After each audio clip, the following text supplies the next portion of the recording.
네, 안녕하세요. 오늘 공부 세 번째네요. 오늘도 제가 다른 일이 있어서 녹음을 좀 늦게 합니다. 지금이 밤 11시 5분입니다. 한 30분 정도 하겠습니다. 제가 가지고 있는 책으로 70쪽 밑에서 두 번째 줄입니다.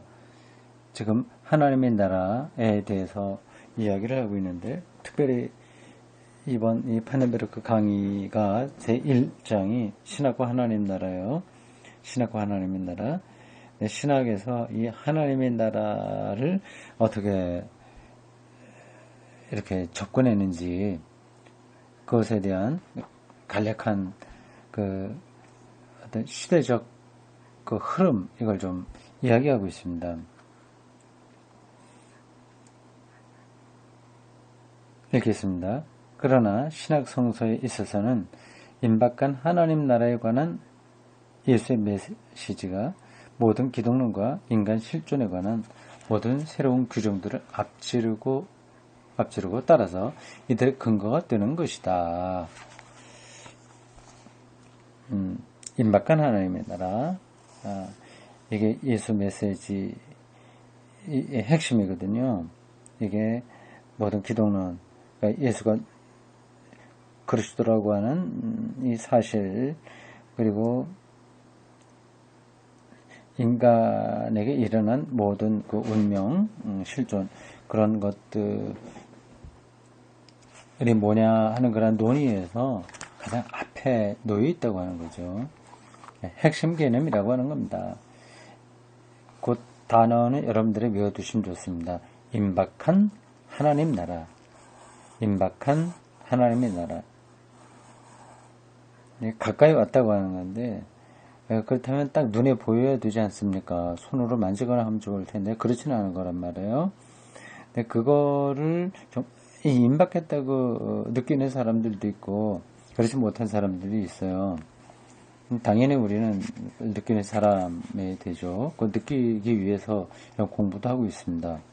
하나님의 나라, 임박한 하나님의 나라가 모든 기독론과 인간 실존에 대한 모든 이야기들에서 앞에 있는 거다 겁니다. 따라서 기독론적 해석과 인간학적 해석을 하나님 나라 설교에 강제할 수 없다. 기독론적 해석과 인간학적 해석, 근데 이게 서로 다른 거를 이야기하는지 어떤지는 잘 모르겠습니다. 기독론적 해석이라고 하는 것은 예수 그리스도에 대한 이야기예요. 예수를 그리스도로 믿는 그러한 이론들, 그런 걸 기독론이라고 하거든요. 인간학적 해석은 예수의 인간적인 모습에 대해서 말하는 거는 아닌 것 같은데, 일반적인 인간에 대한 해석으로 이 문장에서는 이해할 수 있어요. 근데 그렇게 잘 연결이 되지 않아요. 조금 더 가봐야 되겠습니다. 그러니까 기독적 해석과 인간학적 해석이 하나님 나라 설교 보다 앞선 건 아니다. 하나님 나라가 더 우선적인 거다. 그걸 지금 강조하겠습니다. 오히려 이러한 해석들이 하나님 나라의 빛에 비추어 심판받아야 된다. 굉장히 과감한 표현이에요. 우리는 기독론 예수가 그리스도라다. 그가 우리 죄를 용서하기 위해서 대신 십자가의 길을 가셨다. 그의 부활을 통해서 우리도 똑같이 구원받는다. 그의 재림을 통해서 구원이 완성된다. 이런 것들이 기독론이에요. 예수가 메시아 그리스도라고 하는 그 교리가 모든 게 핵심이지 않습니까? 딱 그거에 우리가 집중하고 있는데 이 파넨베르크는 그런 것마저도 하나님 나라의 빛에 의해서 심판받아야 된다. 그러니까 판단받아야 된다. 얘기합니다. 더 우선적인 것은 하나님 나라인 거죠. 이제 왜 이런 말을 얘기하는지 감이 오지는 않을 겁니다. 임박한 하나님 나라라는 예수의 메시지 속에 메아리치고 있는 주제는 기독교 신학 전체의 열쇠로서 회복되어야 된다. 그렇죠. 만약 우리가 하나님 나라 사상에 대해서 역사적으로 정당한 취급을 하려면 이 회복이 기능할 뿐만 아니라 하나님 나라에 대한 생각을 정말 제자리로 돌려놔야 된다고 하는 거예요. 이게 정말 긴급한 요청사항이다 하는 거예요. 그것만이 아니라 그것은 현대 기독교 사상 안에 있는 여러 가지 어려운 문제들에 대한 보다 적절한 접근 방법을 시사하는 것이 된다.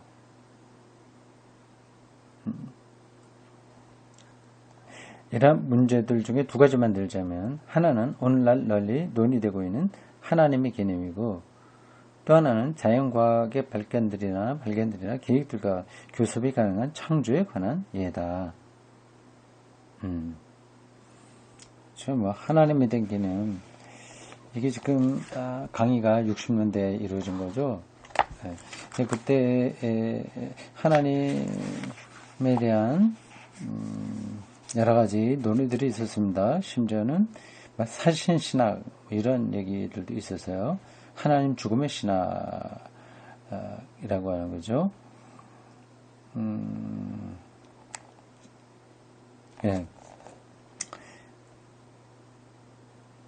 그러한 하나님 개념이 하나님 나라의 근거에서 우리가 기독교 신학을 접근해야 되는 그러한 요소의 하나입니다. 자연과학자들의 발견이나 계획들 교습이 가는 창조에 관한 이해다.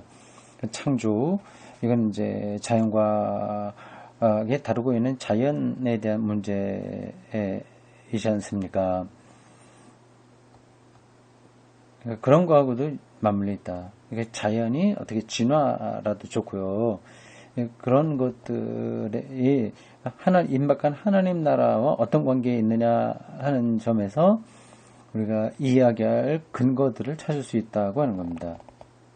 이 논문에서는 우선 이 두 가지 문제에 주의를 기울이겠다. 재밌네요. 이 두 가지 하고 있습니다. 하나님 나라 이 문제를 하나는 하나님의 개념이고 또 하나는 창조에 관한 이해에서 접근해 보려고 하는 겁니다. 이게 중요한 주제예요. 하나님을 누구라고 생각하냐, 하나님 개념 중요한 문제지 않습니까? 그리고 자연과학과 대화가 가능한 이 창조에 관한 이야기 이것도 중요한 거고요. 임박한 하나님 나라를 이해하는 것은 교회를 해석하고 교회와 사회의 관계를 해석하는 데에서도 중요하고 또 전통적인 규범들의 상대적 성격과 싸워 이길 수 있는 윤리학을 위하여 하나의 새로운 근거를 제공하는 데도 중요하다. 이 중요성을 앞으로 논문들에서 제시하도록 힘쓸 것이다. 여기서 몇 가지 이를 짚었어요. 임박한 하나님 나라를 이해하는 것은 교회를 해석하고 교회에 대한 문제를 해석하고 교회와 사회의 관계를 해석하는 데도 중요하고요. 교회가 뭐냐?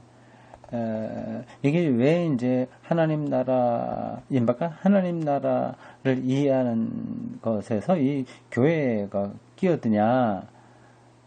이렇게 질문할 수 있잖아요. 그는 교회가 곧 예수를 그리스도로 믿는 공동체이기 때문에 그 예수가 핵심 메시지로 선포한 하나님 나라를 이해하는 것은 이 교회의 본질을 찾는데 핵심이라고 할 수 있습니다. 그리고 교회와 사회의 관계에서도 왜 중요하냐면 하나님 나라가 교회 안에 이렇게 폐쇄되어 있는 건 아니잖아요. 하나님의 다스림이라고 하는 것은 교회 안에서만 활동하는 게 아니라 전체 우주와 역사와의 관계이지 않습니까? 그러니까 교회와 사회의 관계를 해석하는 데 중요한 거죠. 또 전통적인 규범들의 상대적 성격과 싸워 이길 수 있는 윤리학을 위하여 새로운 하나의 근거를 제시하는 데 제공도 중요하다. 그러니까 어떤 교리 규범들, 전통적인 규범들, 뭐는 해야 된다, 하지 말아야 된다, 이런 것들이 다 규범이에요. 근데 그런 것들이 계속 고집불통으로 기독교 신자들의 삶을 지배하고 있지 않습니까? 그걸 극복해서 싸울 수 있는 새로운 윤리학을 세워나가는데 이 임박한 하나님 나라를 이해하는 게 중요하다고 하는 거죠. 제가 이번 주간에 매일 묵상으로 그 동성애에 관한 글을 쓰고 있습니다.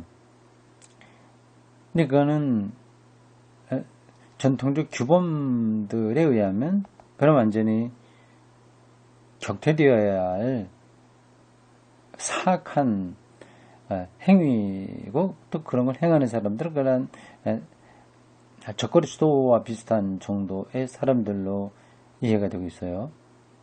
마녀와 같은 거죠. 말하자면 중세기의 마녀 아니면 십자군 전쟁의 대상자들, 이슬람 교도들 이런 사람들이 기독교에서 볼 때 아주 악한 세력이었던 것처럼 그 동성애자도 그러한 대상이었어요. 근데 지금 동성애는 기본적으로 윤리의 문제니까요. 오늘날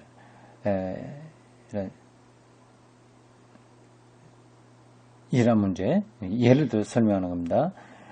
이런 동성애 문제에서 새로운 윤리적 기준들을 세워나가고 그 근거를 세우는데 하나님 나라를 이해하는데 이게 중요하다고 하는 겁니다. 그게 어떻게 연관될지 기대가 됩니다. 기대가 돼요. 그만큼 여기 서론적으로 몇 가지 말씀을 우리가 살펴봤는데 하나님 나라가 결국 기독론적인 것, 그 인간 실존에 대한 문제들 그리고 두루두루 모든 것들에서 상위 개념이라고 하는 겁니다. 그냥 막 얘기하면 예수 그리스도보다도 더 중요한 거예요. 이제 기독론보다 더 앞섰다고 얘기했습니까? 근데 사실은 예수보다 더 앞섰다고 하는 것은 언어도 아니고요. 이건 말이 되지 않는 거예요. 무슨 얘기냐면 기독론이라고 하는 것은 예수 자체는 아니거든요. 기독론 이렇게 돼버리면 교부들 그리고 지난 2000년 역사 신학자들이 예수 그리스도를 이해하는 하나의 방식이고 예수가 그리스도라고 하는 사실을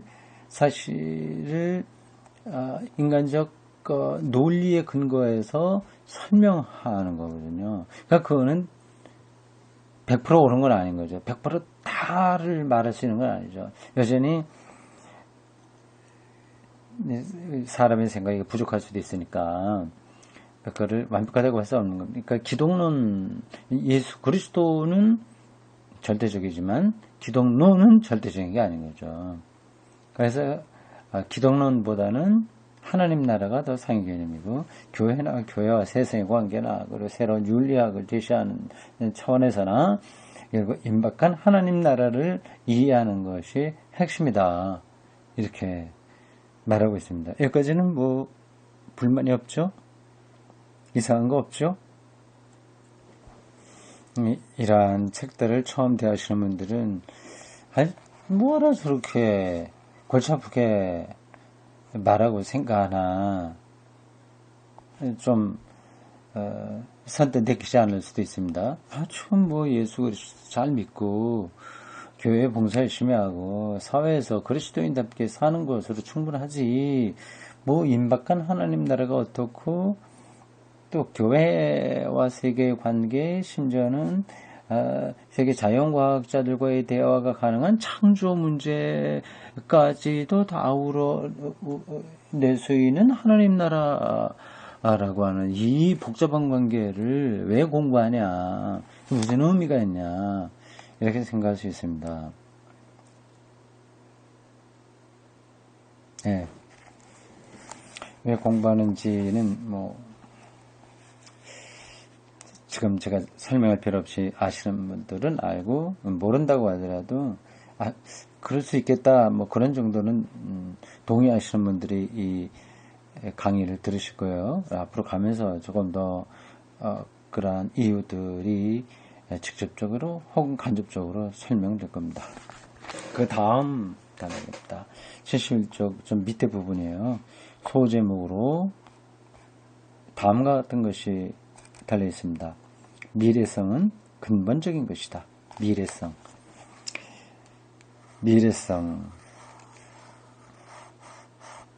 파넨베르그 신학을 이해하는데 대단히 중요한 개념이 하나가 미래에 대한 겁니다. 미래.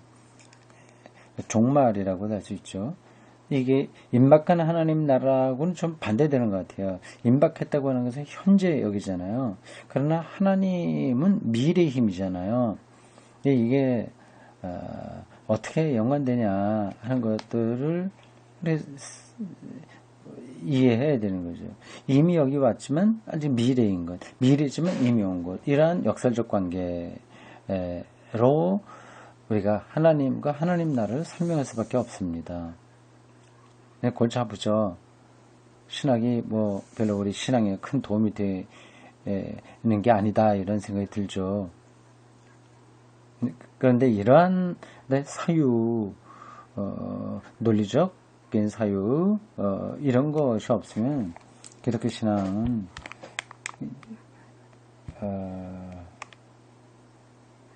깊어질 수 없는 거죠. 이 세상의 질문에 대해서 대답할 수 없습니다. 자, 미래성은 근본적인 것이다. 이 소제목에서 우리가 알 수 있어요. 미래가 결국은 가장 궁극적인 리얼리티다 이런 뜻이죠. 그래서 우리의 출발점은 하나님 자신에 의해서 가져와지는 종말론적 미래로서 이해되는 하나님의 나라이다.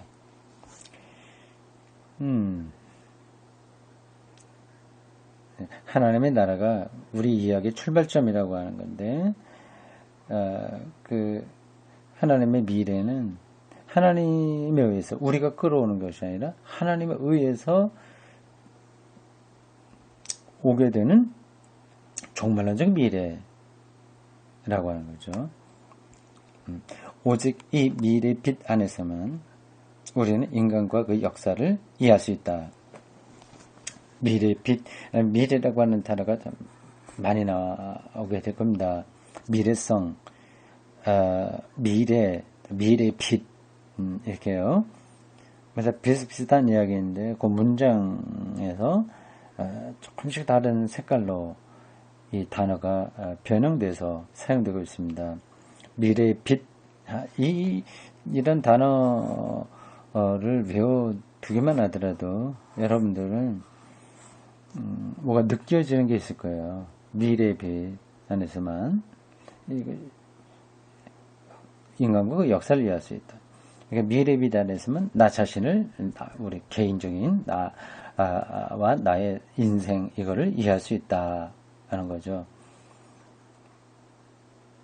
근데 지금은 우리가 현재 이것으로서는 나를 다 모르는 겁니다.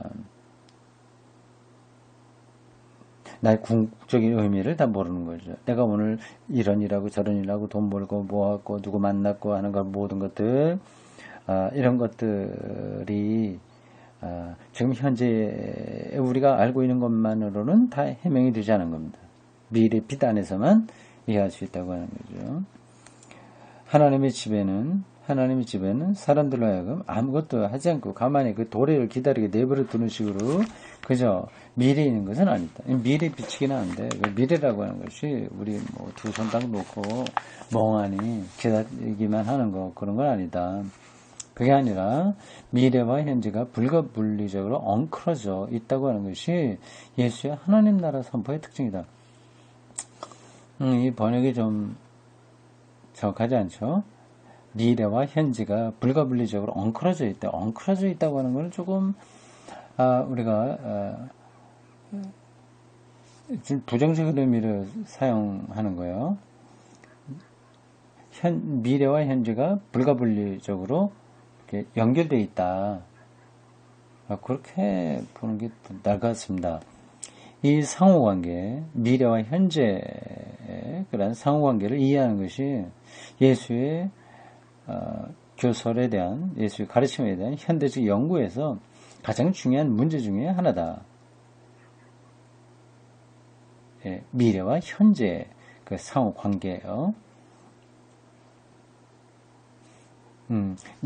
미래의 힘으로 존재하는 하나님이 지금 여기서 여기에 어떻게 우리의 삶의 다스림, 우리의 삶을 다스리고 계시냐 하는 그런 거를 이해하는 게 예수 그리스도의 가르침에 대한 현대 신학적 연구에서 핵심이라고 하는 겁니다. 바로 이 점에서 예수의 메시지 악센트가 유대교의 종말론적 희망과 갈린다.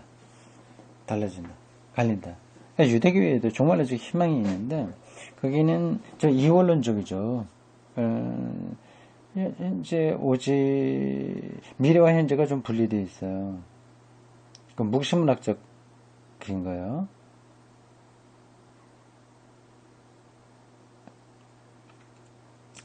여러분들은 지금 신학적인 용어를 따라오기도 급급하죠. 계속 그런 것들이 나오고 있습니다. 종잡기 힘들 거예요. 그러한 용어들을 잘 이해해야만 신학책을 읽을 수 있고요. 제 강의를 잘 따라올 수도 있습니다. 근데 이런 것들을 가깝게 이제 느끼지 못했던 사람들은 너무 현실 삶하고는 먼 이야기로 느껴질 겁니다. 이게 도대체 우리가 이 세상에서 이렇게 복잡하게 살고 있는 이러한 삶의 과정과 무슨 관계가 있냐 하는 거죠. 미래와 현재의 그런 관계, 상호 관계를 이해한다고 하는 게 지금 뭐 직장 생활, 뭐 자식 뭐 이러한 등등 가르치는 거, 교육하는 거, 키우는 것 이런 아주 그 급박한 문제 속에서 사는 사람들에게 무슨 의미가 있냐 생각할 수 있습니다. 아주 절대적인 의미가 있는 거죠. 자, 예수는 임박한 미래가 현재에 대해서 충격력을 가지고 있다고 하면서 강조했다. 미래가 현재 개입해 있는 거야. 아주 강력한 힘으로 왔다고 하는 겁니다. 그러나 볼트만과 다드, DODD, 이건 영국 사람이에요. 볼트만은 독일 사람이고요. 그러나 볼트만과 다드라고 하는 게 낫겠죠. DODD. 볼트만과 다드와 기타 사람들은 이 유대교적 종말론과의 차이를 유대교적 종말론, 이건 묵신문학을 가리킵니다. 유대교적 종말론과의 차이를 과대시하여 너무 크게 봐서 예수의 하나님 나라 메시지의 미래성을 유대교 사상의 잔재로 보고 이를 폐기하기에 이르렀다. 그렇군요.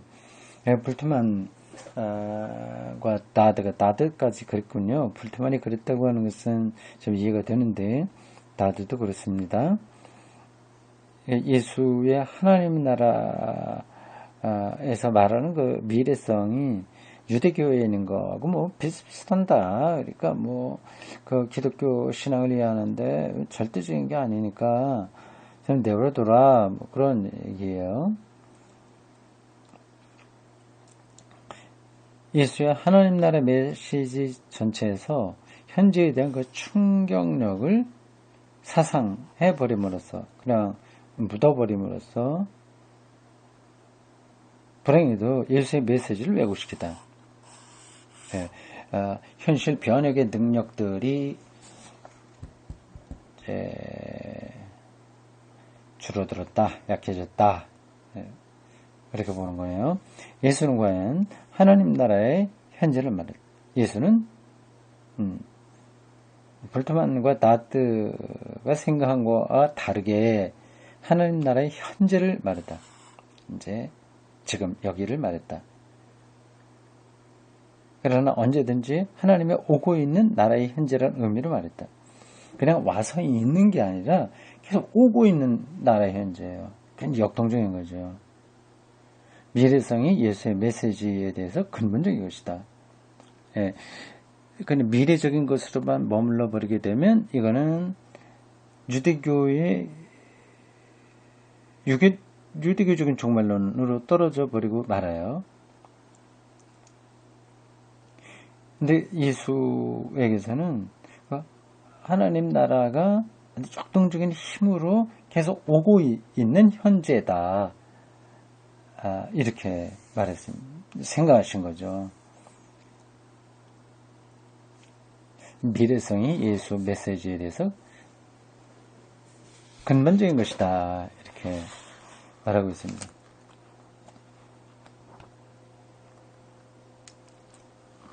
한 패러그래프만 더 읽겠습니다. 미래성을 유대교의 묵시문화의 유물이라고 멸시하는 사람들은 아까 말한 불트만과 다드처럼 예수의 말씀에서 미래와 현재가 엉켜 있다는 사실을 진작에 받아들이지 않는다. 엉켜 있는 게 아니라 깊이 연결되어 있는 거죠. 이게 뒤죽박죽 되어 있다고 하는 건 아닙니다. 반면에 우리는 예수가 하나님 나라를 자기의 현재에서 시작된 데 불과하고 그것은 오직 미래에서만 성취될 것으로 이해했다는 쿨만의 주장에도 찬성할 수 있습니다. 오스카 쿨만이라고 하는 유명한 신학자가 있습니다. 이 사람의 입장은 그 문장 다시 읽어봅니다. 예수가 하나님 나라를 자기의 현재에서 시작된 데 불과하고 그것은 오직 미래에서만 성취될 것으로 이해했다고 하는 주장에도 찬성할 수 없다. 쿨만이 그렇게 이해했단 말이죠. 자기에게서 예수가 시작된 것을 하나님 나라로 보았다고 하는 거예요.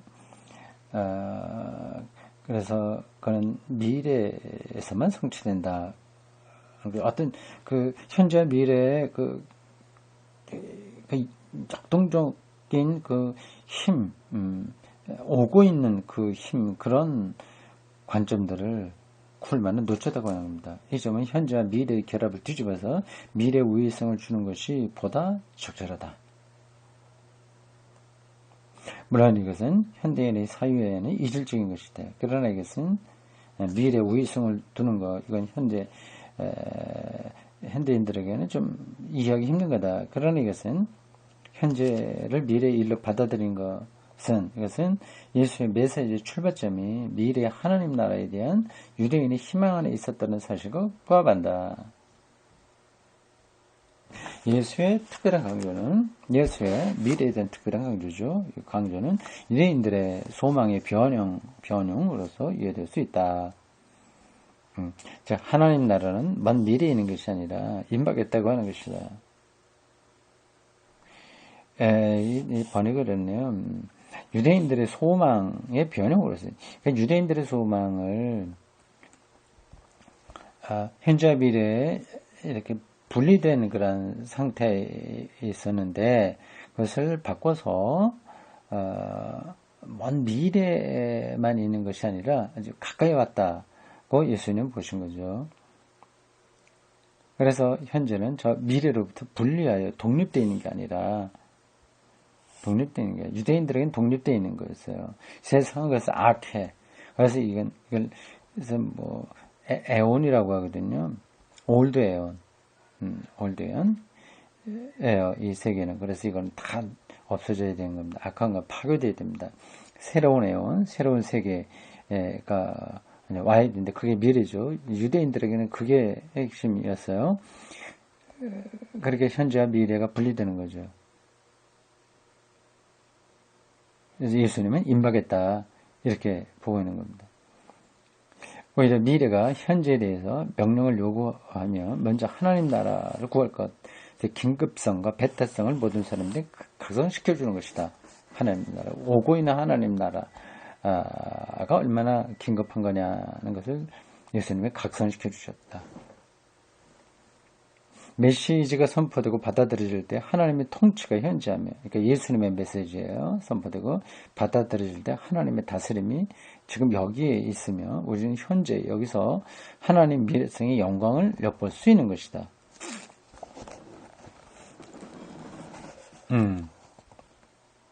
이와 같이 하여 우리는 과거와 현재가 미래의 원인이라고 하는 관습적인 역설과는 반대로 현재를 미래의 결과로 보는 것이다. 거꾸로 보는 거죠. 보통은 이제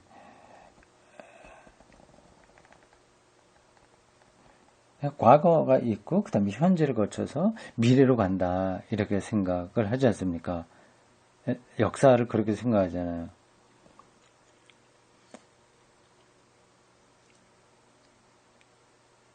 이렇게 쭉 과거부터 현재로 가죠. 미래로 간다 생각하는데 예수님이 말씀하신 그 하나님 나라의 그 관점에 의하면 현재를 미래의 결과로 보는 것이다. 그러니까 과거로부터 현재를 거쳐서 미래로 가는 것이 아니라 미래가 오고 있는 거죠. 미래가 우리에게 요구하고 있는 거죠. 현재를 미래의 결과로 보는 것이다. 미래의 우위성이 있는 거죠. 이게 어떻게 보면 말장난처럼 들릴 수도 있습니다.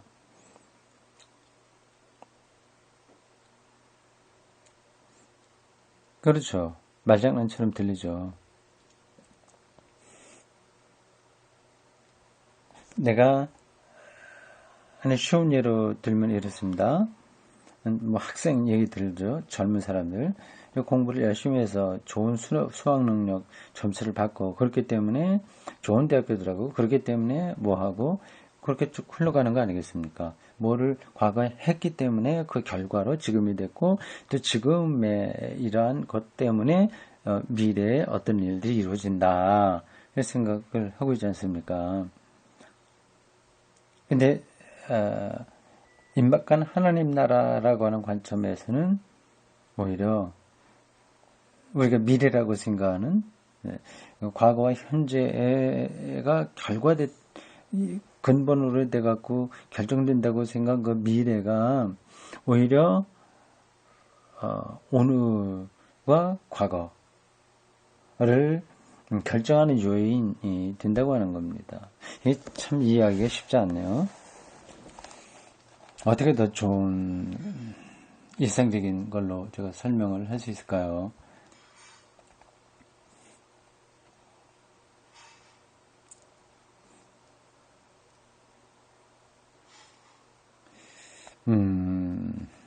뭐 여기까지만 할까요? 이걸 뭐 지금 당장 이걸 다 설명해서 깨끗하게 정리할 수 있는 문제도 아닙니다. 그래도 뭔가는 약간의 실말이라도 하나 좀 얘기하고 오늘 이 강의를 마쳐야 되겠어요.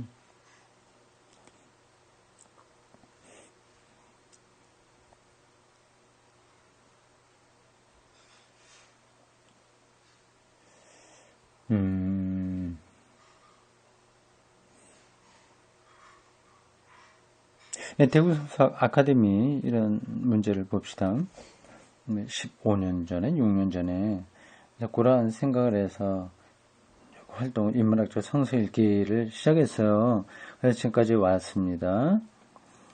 근데 이게 내가 16년 전에 그런 조직하고 뭐 그런 성서 연구를 했기 때문에 지금 결과가 됐다. 이건 일반적인 역사 이해입니다.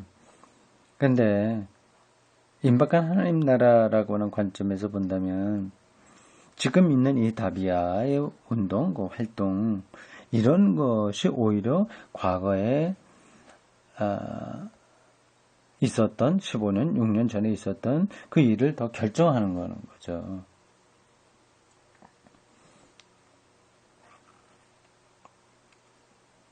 지금 이러한 대구 성서 아카데미 이런 운동이 지금처럼 이런 곳으로 아니고 다른 거였다면 그러면 15년, 6년 전에 그 모든 생각과 교육들 그런 것들은 또 달라지는 거예요.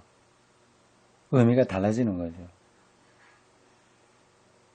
예, 여기까지만 하겠습니다.